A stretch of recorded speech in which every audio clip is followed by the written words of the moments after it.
¿Me escuchan ahí? Sí. ¿No? Ahí está. Perfecto. Bien. Qué bendición fue ser testigos de estos bautizos, ¿verdad? El día de hoy. ¿No se escucha? ¿No? Ahí. Sí. No. Ahí estoy ya. Qué bendición fue presenciar estos bautizos, lo que el Señor está haciendo en su iglesia. De hecho, cómo es el Señor está salvando y por lo tanto está la iglesia creciendo. Y de hecho hoy vamos a estar hablando del crecimiento en la iglesia. ¿Cómo es que crece la iglesia? ¿Cuál es el secreto? ¿Cuál es el programa secreto que existe para que la iglesia crezca? Porque precisamente eso fue más en lo que nos quedamos la semana pasada, cuando estábamos viendo en el capítulo 9 de la conversión de Saulo o de Pablo. Lucas nos dio la siguiente anotación en el capítulo 9, versículo 31. Dice: entre tanto la iglesia gozaba de paz por toda Judea, Galilea y Samaria, y era edificada. Y andando en el temor del Señor y la fortaleza del Espíritu Santo, seguía creciendo. La iglesia seguía creciendo. Cuando empezamos el capítulo 1, versículo 8 del libro de Hechos, los apóstoles ahí con Jesús escucharon lo siguiente. Jesús diciendo, dice: pero recibirán poder cuando el Espíritu Santo venga sobre ustedes, y serán mis testigos en Jerusalén, en Judea y Samaria y hasta los confines de la tierra. Y lo que hemos visto durante todos estos capítulos anteriores es precisamente cómo el Rey Jesucristo ha cumplido esta promesa. Esta promesa / mandato para los apóstoles. Porque si notas, Jesús no le estaba preguntando o no les estaba dando la opción o le estaba dando una sugerencia. No, Jesús lo que está diciendo: recibirán poder. Recibieron poder en el Pentecostés. Serán mis testigos en Jerusalén. Vimos entonces todo lo que pasó, cómo es que la iglesia del Nuevo Pacto fue fundada, creció, vino todos los problemas. Y como no querían salir hacia Samaria, estaban muy cómodos, la comunidad estaba genial, entonces el Señor los tuvo que sacar por medio de la persecución. Y vino, y ahora precisamente vemos que Lucas nos deja que la iglesia estaba ahora en Judea y Samaria. ¿Qué es lo que nos falta? Según con lo que ha dicho Jesús en el capítulo 1, versículo 8. ¿Qué nos falta? Los confines de la tierra. Empezó los apóstoles en Jerusalén. Lucas nos dice que la iglesia ahora está en Judea y Samaria, y lo vimos como Felipe fue a Samaria. Y ahora lo que hace falta es entonces ir a los confines de la tierra. Este pasaje junto con lo que estaremos viendo la semana que viene es el preámbulo precisamente de la salida del evangelio hacia los confines de la tierra. Estos versículos, estos pasajes que vamos a estar viendo el día de hoy y la próxima semana nos van a sentar el contexto y cómo es que el evangelio salió hacia los gentiles, es decir, hacia los no judíos, que ya empezó de cierta manera, obviamente en Samaria, pero ahora sí a los que no conocen nada del Señor. Pero mientras tanto, Lucas nos va a mostrar cómo es que el evangelio siguió expandiéndose en los alrededores de Jerusalén, en Samaria, en Judea, en Galilea, y cómo es que la iglesia ahora ya existente fue edificada. Y así entonces vamos a encontrar nosotros en nuestro mensaje la idea principal para o el mensaje principal para este sermón. Que la idea central es sumamente sencilla para recordar. Y si te recuerdas esto, ya ganaste. Solo Cristo es quien puede traer crecimiento a la iglesia. Eso es todo.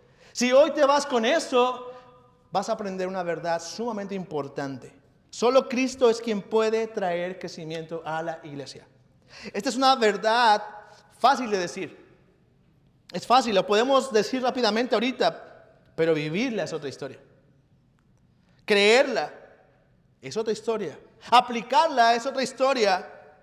implantar en el corazón de una iglesia es importantísimo para la vida, santificación y multiplicación de la iglesia. Cristo, el Rey resucitado, solo Él es el único que puede sostener, edificar, hacer crecer a su iglesia. Por lo tanto, lean conmigo Hechos 9, que estaremos viendo hoy, hablan en sus Biblias, Hechos 9, estaremos leyendo desde el versículo 31 hasta el 43. Dice la palabra de Dios, que es fiel e inerrante, dice: entre tanto la iglesia gozaba de paz por toda Judea, Galilea y Samaria, y era edificada. Y andando en el temor del Señor y en la fortaleza del Espíritu Santo, seguía creciendo. Mientras Pedro viajaba por todas aquellas regiones, vino también a los santos que vivían en Lida. Allí encontró un hombre llamado Eneas, que había estado postrado en cama por 8 años, porque estaba paralítico. Y Pedro le dijo: Eneas, Jesucristo te sana, levántate y haz tu cama. Y al instante se levantó. Todos los que vivían en Lida y en Sarón lo vieron y se convirtieron al Señor.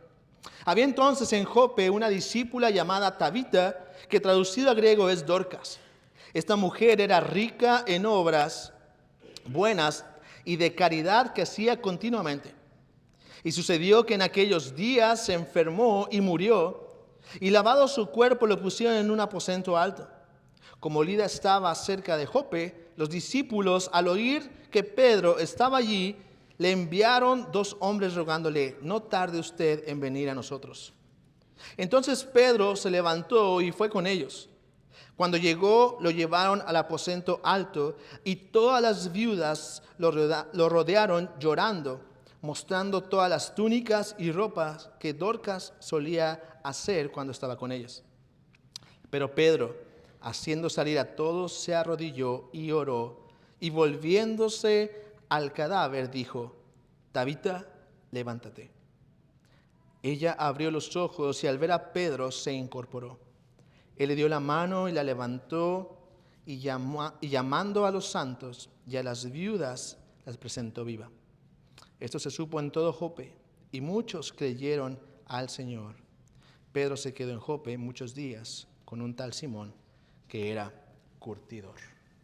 Vamos a orar. Señor, venimos delante de ti el día de hoy rogando, Señor, que tú, Señor, seas edificando hoy a tu iglesia.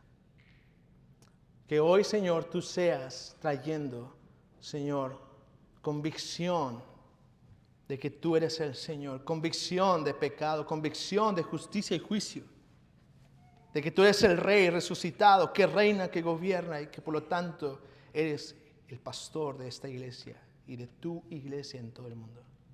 De que tú eres el único suficiente para hoy pastorearnos. Señor, yo estoy aquí, un vil hombre incapaz de hacer algo por todos estos hermanos que están hoy aquí.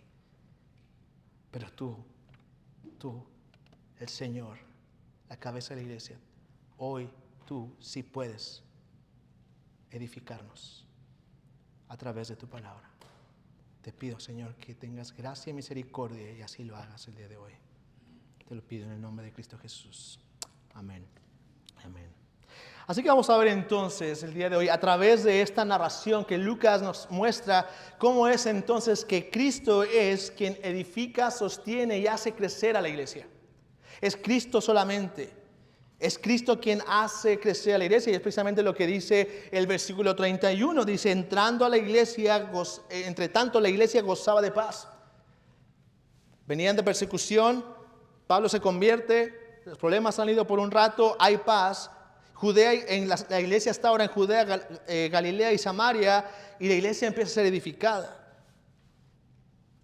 Lo lógico, hubiéramos pensado, si somos sinceros y somos unos espectadores, al saber lo que está pasando con la iglesia, hubiéramos pensado que después de esa persecución feroz que habían sufrido los cristianos, seguramente la iglesia hubiera estado mermada seriamente. Habría pocos seguidores, pero no, todo lo contrario. Dice nuestro texto que la iglesia ya no está solo en Jerusalén, sino que ahora se ha esparcido, ha crecido. Está en Judea, está en Galilea, está en Samaria, está en Lida, vamos a ver en nuestros pasajes, está en Jope, en todo alrededor de Jerusalén. Pero no solamente ha crecido, sino que está siendo edificada en el temor del Señor, dice Lucas en esta anotación que nos hace ahí, y la fortaleza del Espíritu. Todo lo contrario a lo que la lógica humana diría. Uno diría persecución, problemas, encarcelamientos, muertes. El cristianismo va para abajo. Pero el Señor no funciona así. Y lo que vemos es, no, el cristianismo va para arriba. Crecimiento, edificación en el temor del Señor, en la fortaleza del Espíritu. Y precisamente nuestro texto nos va a decir entonces, y dice que la iglesia crecía. Y lo interesante es que cuando tú y yo leemos en español que la iglesia sigue creciendo, lo leemos tal vez en español muy natural, sigue creciendo, la iglesia crecía. Pero en el original, cuando vemos en el griego original, vemos que la idea de crecimiento aquí no es como la de los niños que, mira mi hijo que está creciendo, y cuando llegas, qué grande está tu hijo, cómo ha crecido. No es esa la idea de alguien o algo que está creciendo simplemente así por la idea, por su propia función o capacidades. La idea en el texto original quiere dar la idea de que era que el Señor era la que lo hacía crecer. Es decir, la iglesia no estaba creciendo por lo que estaba haciendo la iglesia. No estaba creciendo por sí misma, por sus capacidades, por sus fuerzas, por su influencia. Este verbo que estaba creciendo está en el original en pasivo, es decir, siempre estaba recibiendo una acción, y este es del Señor. Por lo tanto, la iglesia crecía, es mejor dicho, estaba creciendo porque el Señor la hacía crecer. Es el Rey resucitado, Jesucristo, en la iglesia, el que estaba haciendo crecer la iglesia.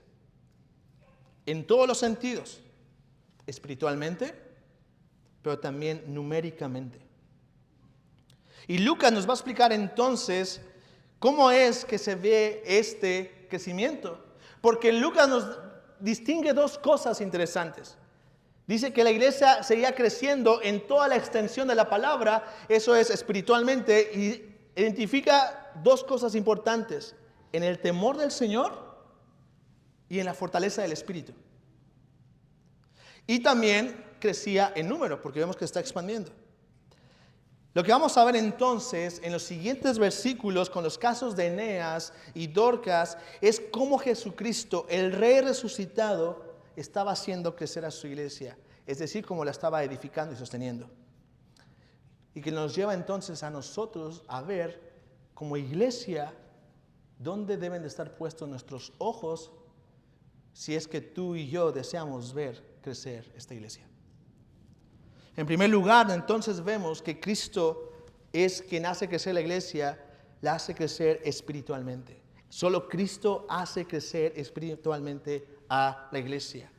Y vamos a ver el caso entonces, vamos a ver esta verdad en el caso tanto de Eneas como de Dorcas.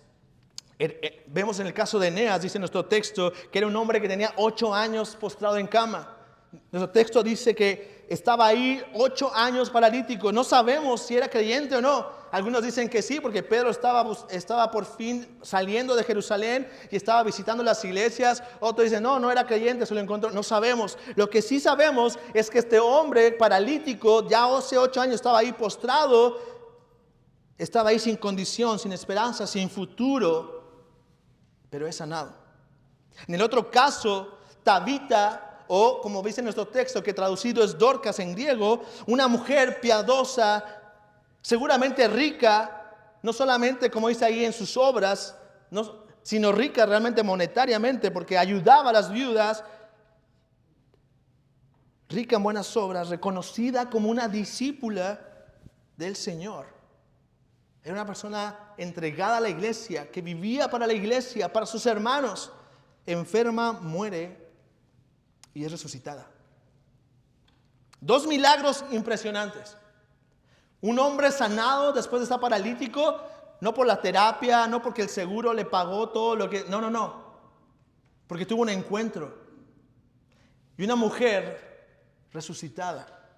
Dos milagros impresionantes con una cosa en común.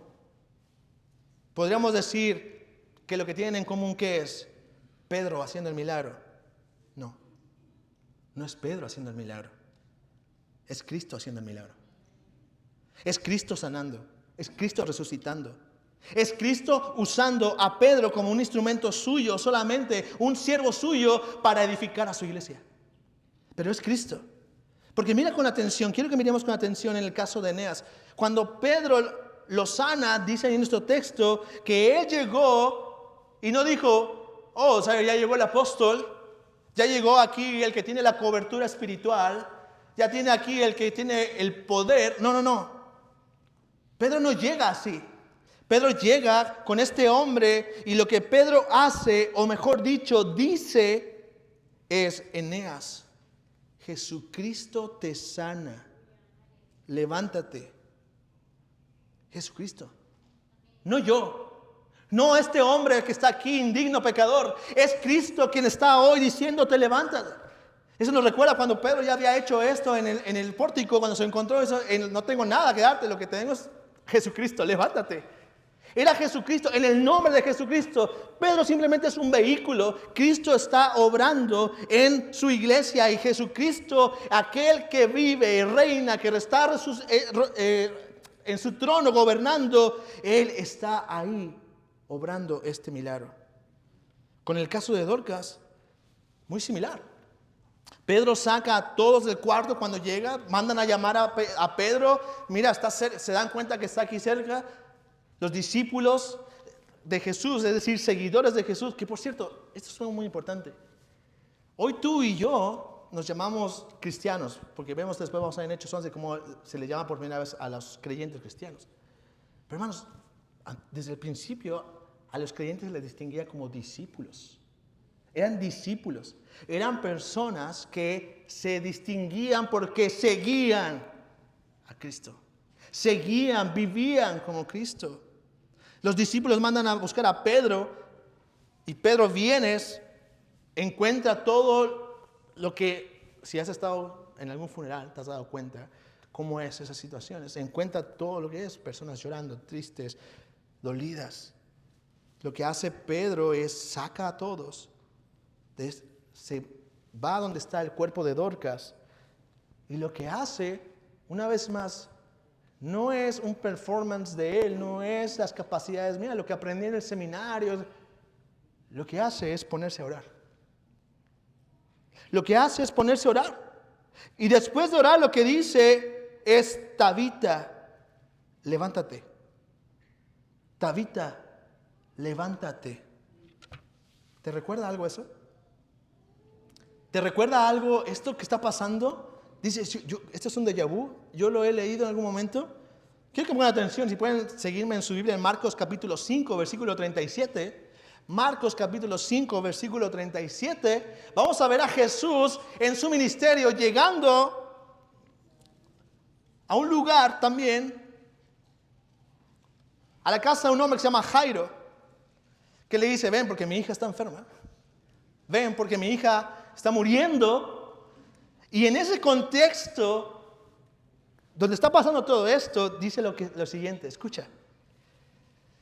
Y no permitió que nadie fuera con él, y escucha, sino solo Pedro, Jacobo y Juan, hermano de Jacobo. 3 hombres estaban en ese lugar cuando pasó lo que vamos a leer. Y fueron a la casa del oficial de la sinagoga, y Jesús vio el alboroto y a los que lloraban y se lamentaban mucho. Y cuando entró les dijo: ¿por qué hacen alboroto y lloran? La niña no ha muerto, sino que está dormida. Y se burlaban de él, pero echando fuera a todos, Jesús tomó consigo al padre y a la madre de la niña y a los que estaban con él, es decir, Pedro, Juan y Jacobo, y entró donde estaba la niña. Tomando a la niña por la mano, le dijo: Talita cum, que traducido significa: niña, a ti te digo, levántate. Al instante la niña se levantó y comenzó a caminar, pues tenía 12 años, y al momento todos se quedaron completamente atónitos. ¿Ves lo que está pasando con Tabita? ¿Viste lo que pasó con Talita? ¿Y ves lo que está pasando con Tabita? Es decir, Dorcas. Pedro entra a ese cuarto y es como si dijera, yo no puedo hacer nada. ¿Qué hago con un muerto aquí? Yo he estado en varios funerales y dice, bueno, ¿yo qué puedo hacer aquí? Nada. Pero Pedro dice, pero yo conozco a alguien que sí. Y yo he estado con alguien que sí sabe qué puede y sé qué puede hacer. Lo que hace es orar y muchos coinciden que probablemente lo que dijo en ese momento fue simplemente Tabita Kumi. Tabita Kumi, levántate. Pero hermano, no es la frase. No son las palabras mágicas. No es para que vayamos como abracadabra. No. Pedro no está haciendo eso. Pedro no está recitando palabras mágicas para que los muertos se levanten. No vamos ahora sí, vamos a hacer la campaña de Talita Kumi, vamos a salir a los hospitales y vamos a empezar a levantar a todos. No, Pedro no está haciendo eso. Lo único que está haciendo, lo que está pasando aquí, es que Jesucristo está siendo presente en su iglesia. Es que Cristo está usando a un siervo suyo, indigno, pecador, para que Cristo esté presente y para que entonces Cristo edifique a su iglesia. Lo que Lucas nos está mostrando aquí en estos dos ejemplos, Eneas y Dorcas, es que Jesucristo mismo, el Rey resucitado, es quien está obrando. Y por lo tanto lo que Él está haciendo en Eneas y Dorcas, hermano, no es cumplir deseos caprichosos. No está comportándose aquí Dios como un genio de la lámpara maravillosa, que le están pidiendo algo y dice, bueno, te voy a cumplir el milagrito. No. Jesucristo, el Rey resucitado, está obrando de esta manera porque tiene un propósito. Y no es levantar muertos simplemente, es edificar a su iglesia. Él está edificando a su iglesia. Y piensa en esto. Un paralítico sanado, una mujer resucitada. ¿Quién más tiene poder sobre la muerte? ¿Quién más tiene poder sobre las enfermedades? ¿Quién más puede hacer milagros como este? Solo Dios. Solo Dios. Y ese es Jesús, Dios hecho hombre. Solo Dios puede hacer esto. El mensaje y el ministerio de Pedro, hermanos, no provienen de algo inventado, no es un cuento, es el mensaje del Rey de Reyes, el Señor de Señores, que ha vencido a la muerte y reina con poder y es entonces capaz de edificar a su iglesia. Es por eso el mensaje que predicamos nosotros. Porque no se trata de nosotros, sino de quién es el mensaje. Y puesto que Él reina, hermanos, con poder, ninguna enfermedad, ni aun la muerte es un obstáculo para Él. Pero piensa en esto también. La iglesia entonces, en ese lugar, veía y entendía quién era Jesucristo. El foco no es el resucitado, el sanado. El foco era quién es Jesucristo. Aquel que vive y que reina. Aquel que dicen que murió en esa cruz y que resucitó al tercer día, no lo dicen simplemente, Él vive y reina porque resucitó de esa cruz, de esa tumba. Y puesto que Él vive, entonces, hermano, nuestro texto dice que la iglesia andaba en el temor del Señor y la fortaleza del Espíritu. Hermanos, porque piensa en esto.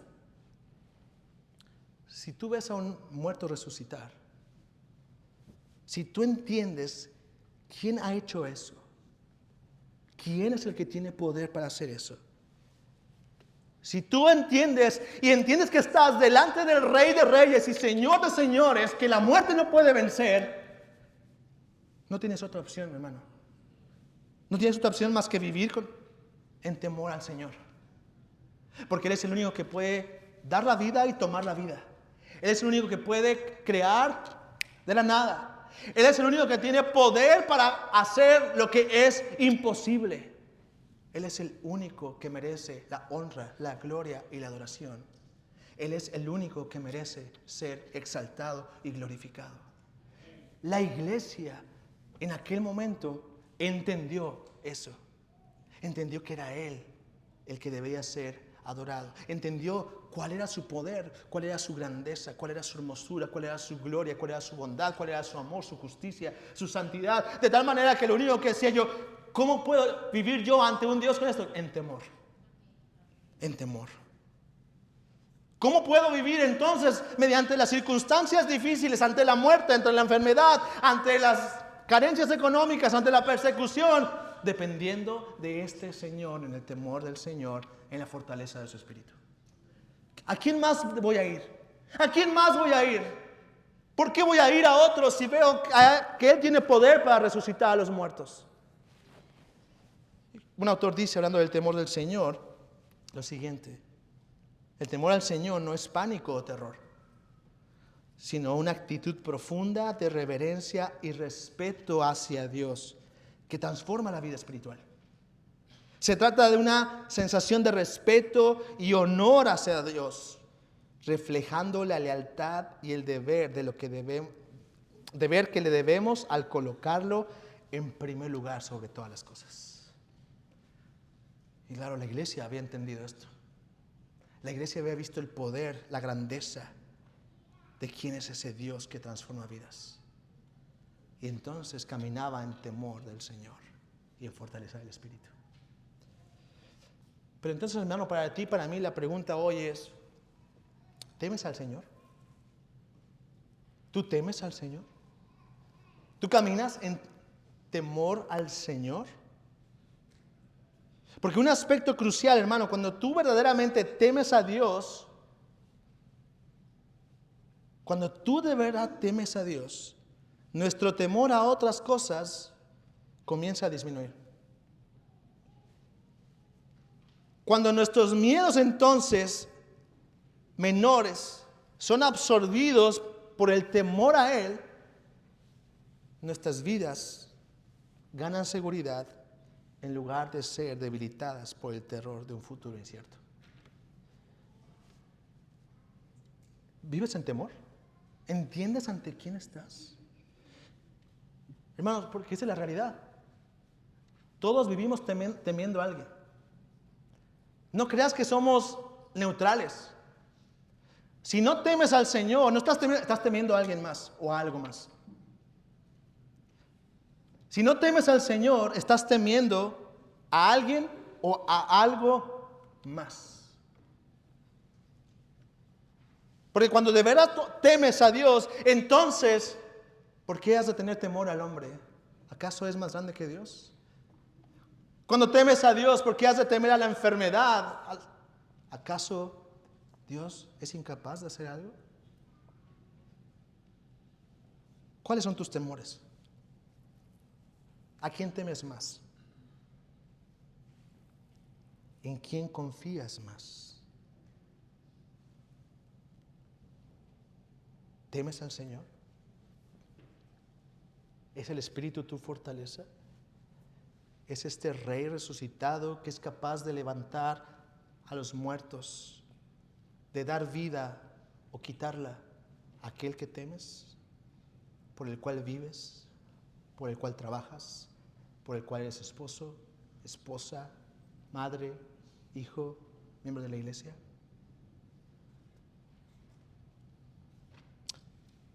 Pero vemos en nuestro texto que Cristo no solamente hace crecer a la iglesia o edificarla espiritualmente en el temor del Señor y fortaleza del Espíritu, sino también crecer numéricamente a la iglesia. Que ese es mi segundo punto el día de hoy. Nuestro texto no solamente nos está dando 2 milagros, porque realmente el resultado de estos 2 milagros de Eneas y Dorcas es otro milagro más, o muchos milagros más. Escucha. Ahí en nuestro texto, versículos 34 y 35. Y Pedro le dijo a Eneas: Jesucristo te sana, levántate y haz tu cama. Y al instante se levantó.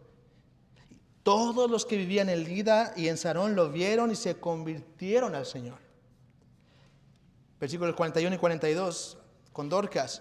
Él le dio la mano y la levantó, y llamando a los santos y a las viudas los presentó viva. Y esto se supo en todo Jope.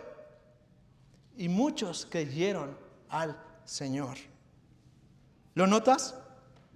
¿Notas cuál es el resultado de lo que Dios está haciendo en su iglesia? Los que vivían en Lida y en Salón se convirtieron. Los que estaban en Jope y escuchaban lo que había pasado con Dorcas creyeron. Hermanos, estamos presenciando o leyendo no solamente milagros de sanación y resurrección, sino el milagro de la conversión que solamente Cristo puede hacer. Hermano, mi hermana, cada vez que alguien se convierte, que viene a Cristo y que toma un paso de seguirle, esto es un milagro. ¿Estás hambriento de milagros? ¿Estás hambriento? ¿Cómo quisiera ver una señal? Ve y predica el Evangelio. Ve y predica el Evangelio. Y cuando veas a alguien venir a los pies de Cristo, vas a poder decir: oh, qué milagro acabo de ver a mis ojos, porque solo Cristo es el que puede salvar. La conversión es un milagro del Señor, hermano. No es algo que pase por capacidad intelectual. No es por conocimiento bíblico. No es por esfuerzo humano. Cuando alguien viene a Cristo es porque el Señor ha obrado en el corazón de esa persona y ha traído, en lugar de muerte, ha traído vida. Paralíticos espirituales que no podían andar hacia Cristo, ahora corren a Él. Muertos espirituales que no podían hacer nada, ahora viven para Él. Hermanos, la conversión es del Señor. La salvación le pertenece al Señor. La conversión de los pecadores a Cristo es el milagro más grande que tú puedes ver. Hermano, ¿cuándo dejamos de maravillarnos por eso? ¿Cuándo dejamos de anhelar ver esos milagros? Por lo menos yo me lo pregunto. Si no te toca a ti, no te lo pongas el saco. Pero la gente, el mundo está ansiosa de ver gente saltando, gente levantándose. Nosotros debemos estar ansiosos de ver gente viniendo a Cristo, porque es el milagro más grande que podemos ver. Hermano, la salvación es del Señor. La salvación le pertenece al Señor, porque solamente Él es capaz de transformar corazones duros de piedra en corazones vivos que laten de Él. ¿Se dan cuenta, hermanos, la forma en que el Señor obra para hacer crecer su iglesia? ¿Se dan cuenta la forma en que Cristo edifica su iglesia? Tú y yo tenemos ideas. Vamos a hacer esto, vamos a hacer otro. No, Cristo dice: no necesito ustedes. Yo soy suficiente. Yo soy lo que necesitan. Hermanos, la iglesia es edificada por Cristo y Cristo orquesta los tiempos y circunstancias necesarios como a Él le plazca para que su iglesia crezca.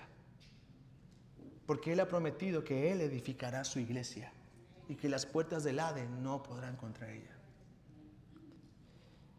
Bueno, todos aquí creo que deseamos que la iglesia crezca.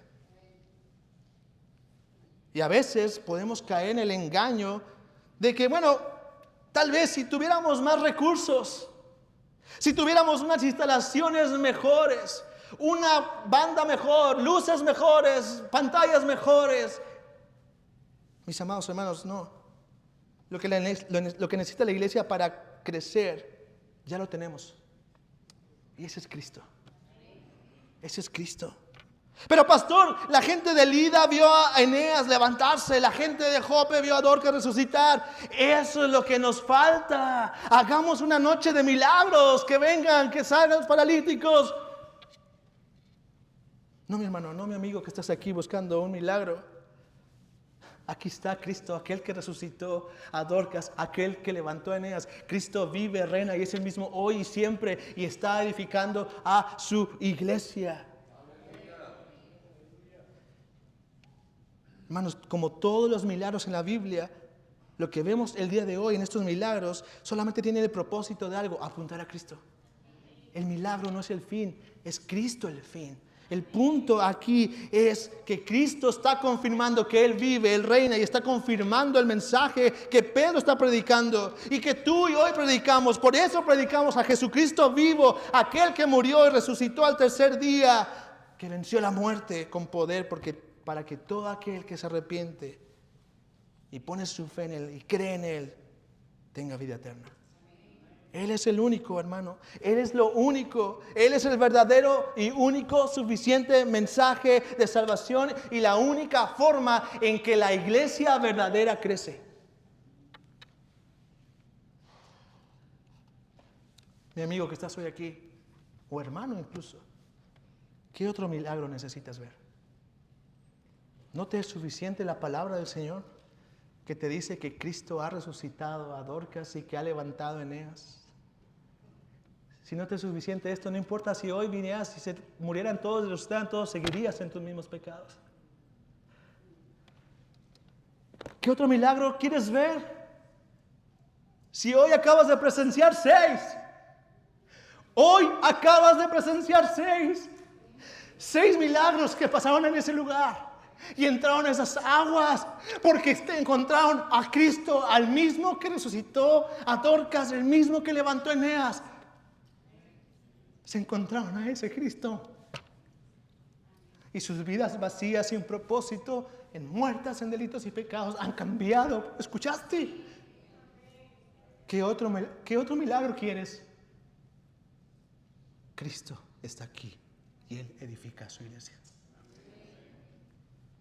Hermanos, en la introducción de este mensaje les decía que entender esto, que solo Cristo es quien puede traer crecimiento a la iglesia, es en verdad fácil de decir, podemos decirlo rápidamente, pero vivirlo es diferente, creerlo es diferente. Tenerlo implantado en el corazón es importantísimo para nuestra vida como iglesia, hermanos, para la santificación de nuestra iglesia, para la multiplicación de nuestra iglesia. ¿Ahora entiendes por qué?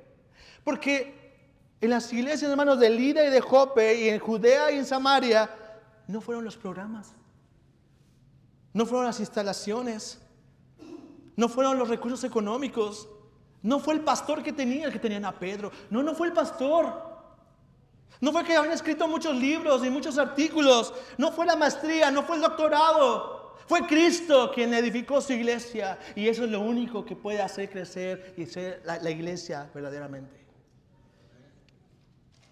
Es contemplar a Cristo, es creer en esa única esperanza viva que es Jesucristo y a este resucitado. Hoy en día no es distinto, hermano.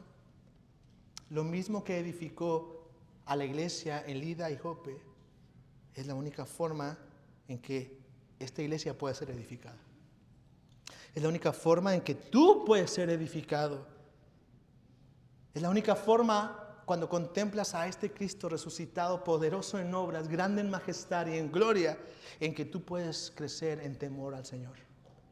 Cuando tú entiendes quién es Él y quién eres tú, es ahí cuando entonces puedes empezar a depender en la fortaleza del Señor y no en tus fuerzas.